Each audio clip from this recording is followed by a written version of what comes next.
Hello, and welcome to the Get Lean and Eat Clean podcast. My name is Brian Grin. I'm a certified health coach, trainer, and author.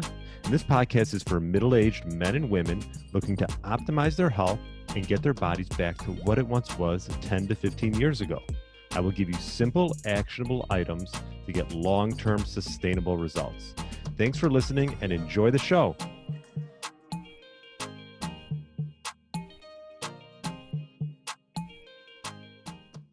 All right, welcome to the Get Lean, Eat Clean podcast. My name is Brian Grin.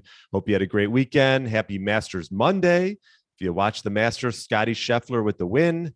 Quite an impressive performance. And you got Rory coming in second. One of these days, he's gonna get the green jacket.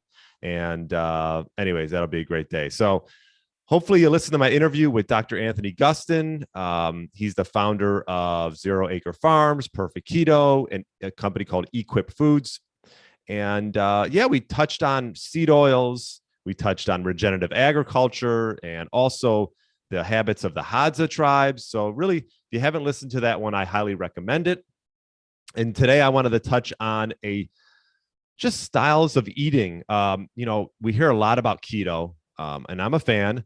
There's some dirty keto out there where, some ways that you shouldn't do keto, but there's a lot of positive benefits to it. And then we've heard of also paleo.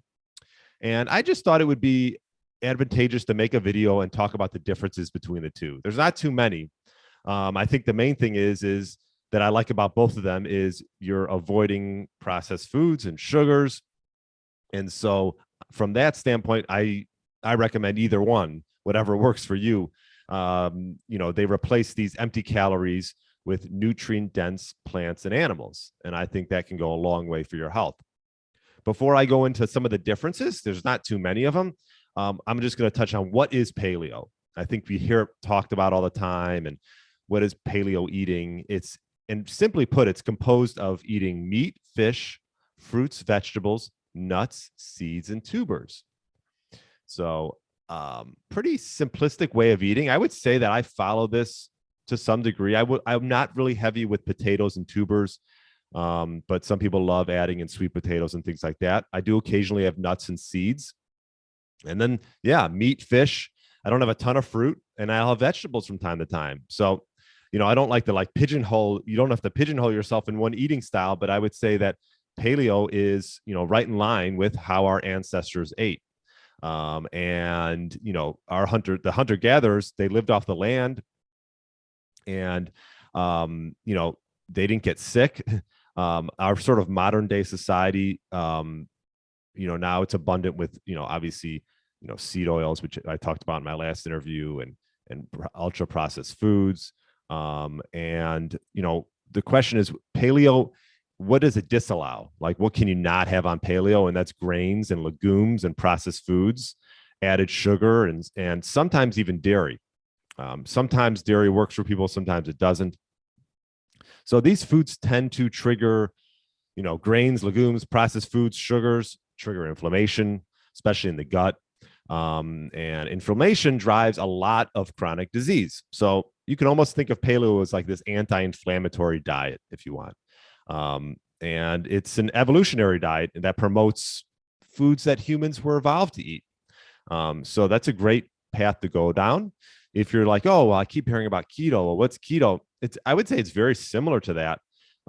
It's just based around almost your counting your macros and understanding, what carb level you're at. And I will say I've probably eaten paleo-ish, keto-ish for a long time. I don't count my calories. I don't count my carbs. I know I'm very low carb because I personally run better without them. But either way, very low carb state would be a state in which you can get into ketosis. This is a unique state, and I've interviewed, Ben Azadi and a few others. We talk about this, where you run primarily on fat and ketones for energy. And it's unique in the sense that most people are chronically overfed and they're not being able to get into their fat stores for energy. I also talked about this with Dr. Jason Fung, so definitely look back and check out that interview. And so for the most part, a lot of people's metabolic needs are met by carbs. And I'm not anti-carb. I think unprocessed carbs are the way to go. That would be vegetables and fruits from time to time. But if you're running on, cereals and breads and pastas, that's when you sort of get those big drops in insulin, you get hangry, and you can't go periods of time without eating. You'll know when you start utilizing fat stores and getting into this ketosis. And this could take some time, but if you highly reduce your carb intake, meaning let's just say you're having 200 grams of carbs per day, and you get it down to, let's say around 50, you're going to have less blood sugar spikes, and your insulin levels are going to drop as well. So you can get into your fat stores and release fatty acids stored from those fat tissue. So don't mind my dog in the background. He's probably barking at a squirrel. So ketosis is something that is a little bit different regarding keto versus paleo, but eating wise, I would say they're fairly similar.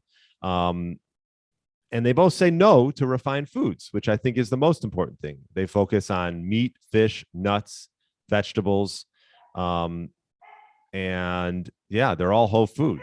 So this is obviously you can't really go wrong with either one of them. There's some people who get into keto and it gets a little bit gray in the sense that you've heard of like dirty keto, where there's so many of these snacks where there's vegetable oils and they're processed low carb foods. I mean, just because it says keto on the label, it does not mean it's healthy. So you got to be careful in this sort of dirty keto diet where you're just eating a bunch of processed fats and oils. So that's why I think the biggest bang for your buck is just focusing on real foods. And then you won't have that issue, because marketers see trends and they see that keto is being searched for, and there's a lot of margin too in these products. And so they'll, it's the same thing with gluten, right?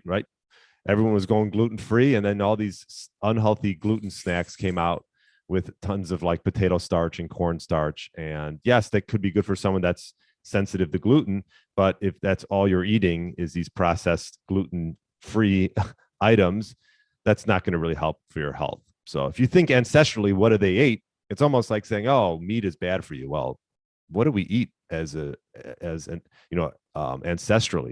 I mean, majority was meat for most societies. Good healthy meats, not processed meats. That's another thing. So either way, paleo versus keto, you can't go wrong. How are they different? I think the main thing is there's maybe three differences. One is carb limits. So the main rule for keto diet is to limit carbs, right? Let's just say between 20 and 50 net grams per day. And so limiting carbs, so you cascade your metabolic effects where your liver is burning fat and you're producing ketones. And then the paleo diet is often low in carbs as well. That's what I was going to say. I mean, other than adding in, some potatoes or sweet potatoes, I like sweet potato from time to time, but it's not something I go out and buy. But you can add that in from time to time, especially depending on, your activity level. Maybe you had a tough workout and you want to add in some sweet potatoes. I think nothing wrong with that. So a lot of people maybe don't thrive as well on, paleo, and they really love low carb, or sometimes they're like right in the middle where they maybe have 75 to 100 grams of carbs per day. So you got to sort of customize and find what works for you.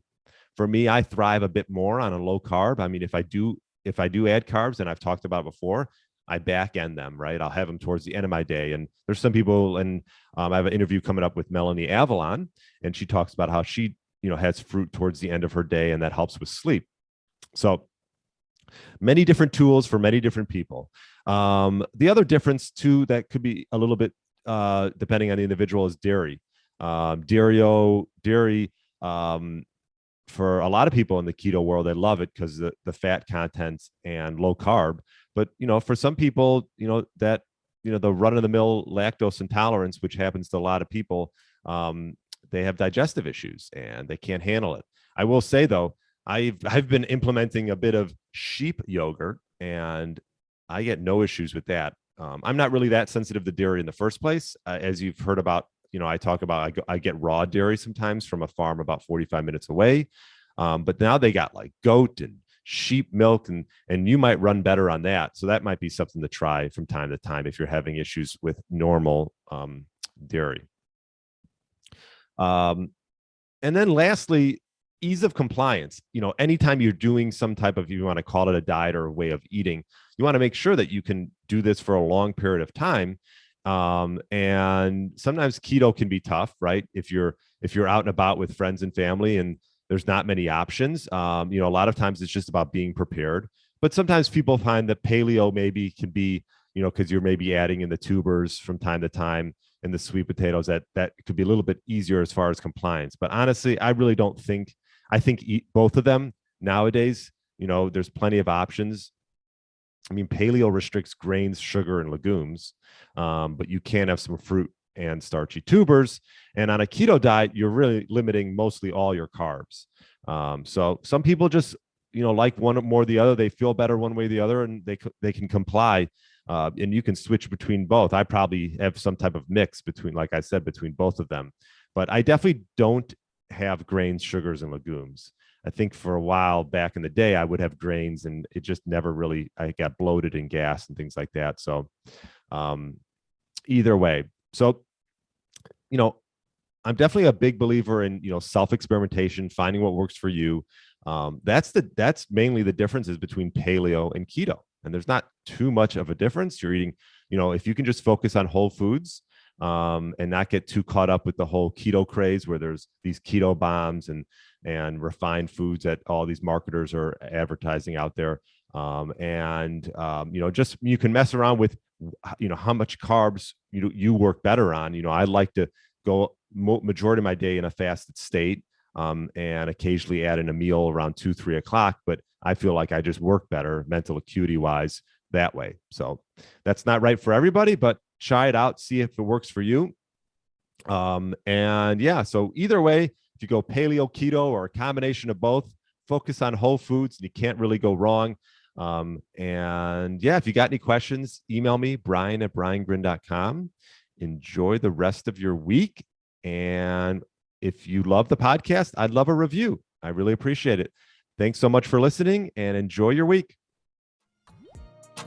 Thanks for listening to the Get Lean, Eat Clean podcast. I understand there are millions of other podcasts out there, and you've chosen to listen to mine, and I appreciate that. Check out the show notes at briangrin.com for everything that was mentioned in this episode. Feel free to subscribe to the podcast and share it with a friend or family member that's looking to get their body back to what it once was. Thanks again, and have a great day.